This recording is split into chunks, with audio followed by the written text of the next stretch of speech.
going on, guys? It's your boy John the Liquidator coming back with another video, and it looked like Caitlin Clark has officially returned back to practice. Guys, for this one here, we got to go all the way to LA. Let's get it. Let's go.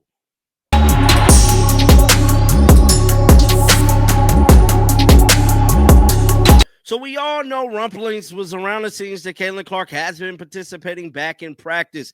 And just like I predicted, she has, man. She's there, and she's definitely letting her presence be known.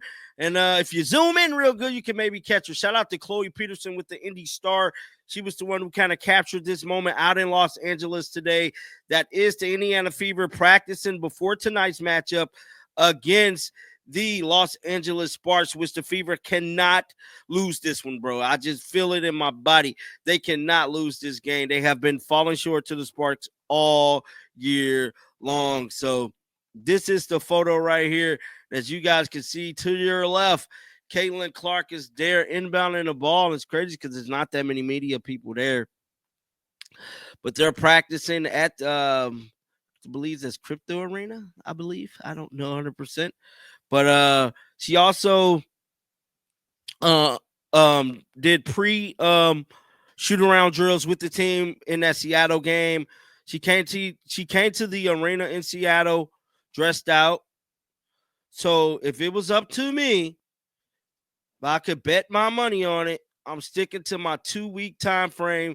That's when we're going to see Caitlin Clark within the next 2 weeks. And yeah, man. So this is the zoom-in version of the photo I was telling you guys about. And as you can see, Caitlin Clark is definitely there in the picture. And she's in uniform, man. She's in uniform, which leads me to believe, like I stated before, we're that much closer to having CC back. And I'll be one to tell you, man, I'm going to be so happy when Caitlin come back, dog. I ain't going to hold you. It is going to be a beautiful moment. I can't even lie. But yeah, man, Leah Boston wins Eastern Conference Player of the Week, and that's pretty much all of the news that we got today. Nothing really been coming out the pipeline with them besides this Sophie Cunningham podcast, which I just did a video today about that, and a Leah Boston thing. Yeah, there's like nothing really there, man. Nothing really there.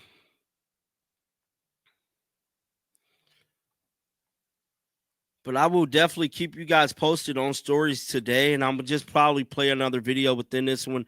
Like always, man, until next time, shake the headers off. I'm out of here, dog. Peace out.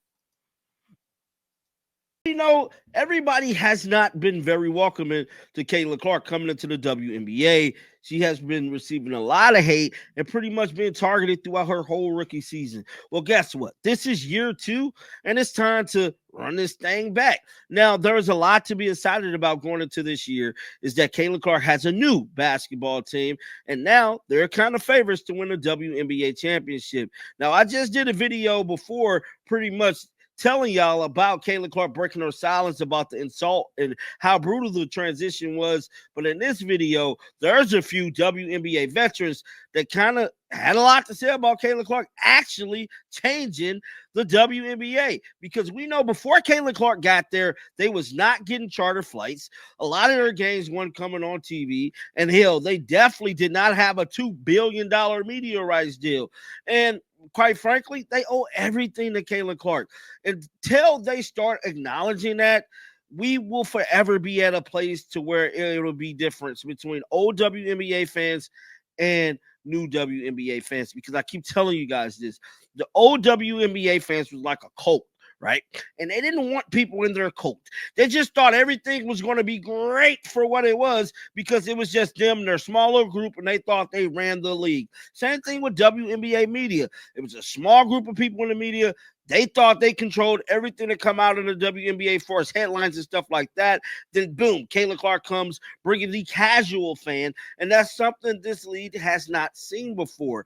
But I feel like if old WNBA fans, old people in the media welcome everybody together, we all can live prosperous and create great content, big up this league, and hopefully everybody could get their just dues. Now, with all that being said, let's pull up some of this footage of one of Caitlin Clark's former teammates talking to another vet WNBA player.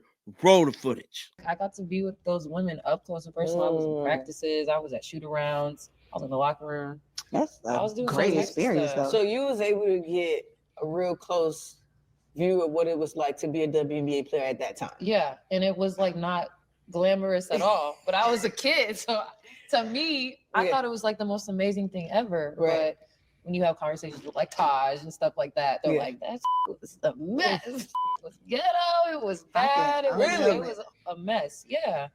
But we still talk about like how the league was like 6-7 years ago. We have like things like, I can't believe we was doing this. We was sharing rooms. No, we was definitely sharing rooms. I was just telling Natalie and Tom, I was like, bro, we really was sharing rooms and you was talking in your sleep before games. Like you literally would know that.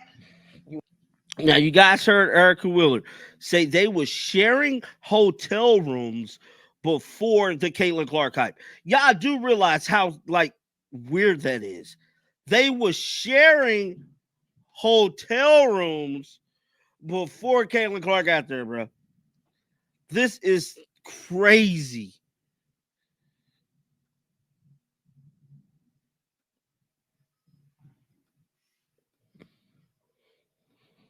You was talking in your sleep. You gotta leave room to get on FaceTime with their Listen, boo. like, you gotta leave out the room. Sitting in the lobby at midnight. I got to be with those women.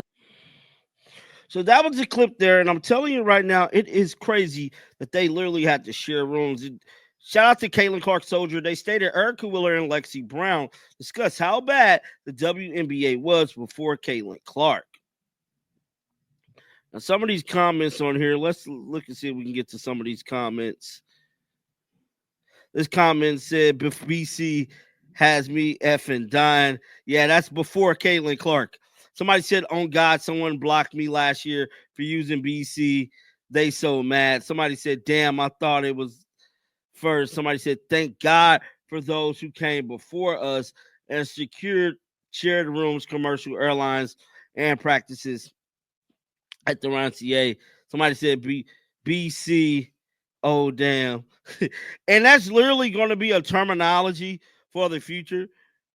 You know that because y'all know BC stands for before Caitlin got there, right?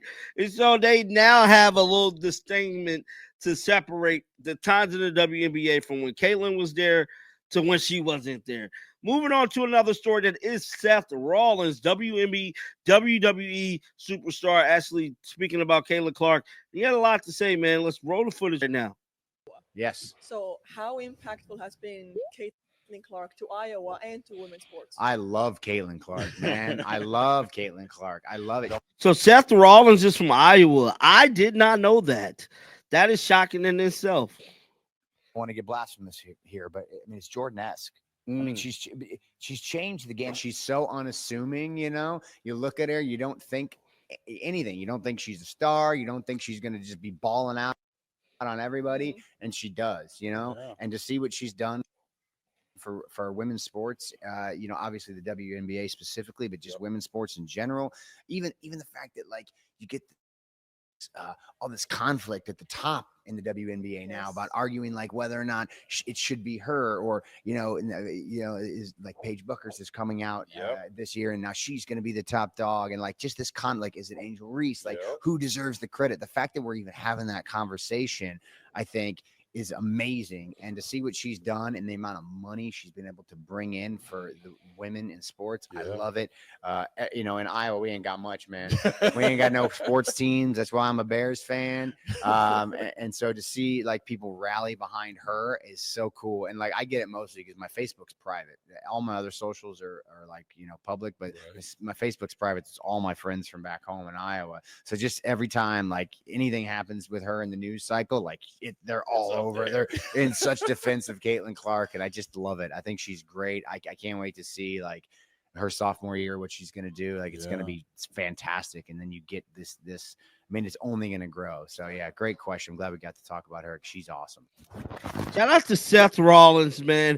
He did not hold back on Caitlin Clark, the impact that she has had in the state of Iowa. Now, your boy John Liquidator had the privilege of going to Iowa back in February, and the community loved her. It's just amazing to see how much her city embraces her.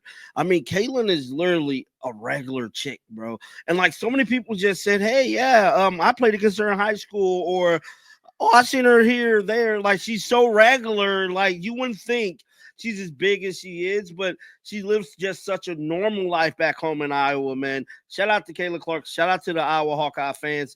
Get down in the comment section. Let me know y'all thoughts about this video. Keep them bells on, because you want to know why? Because I'm going to bring you the news. And until next time, man, shake the haters off. I'm out of here, baby. Peace out. Shake the haters off.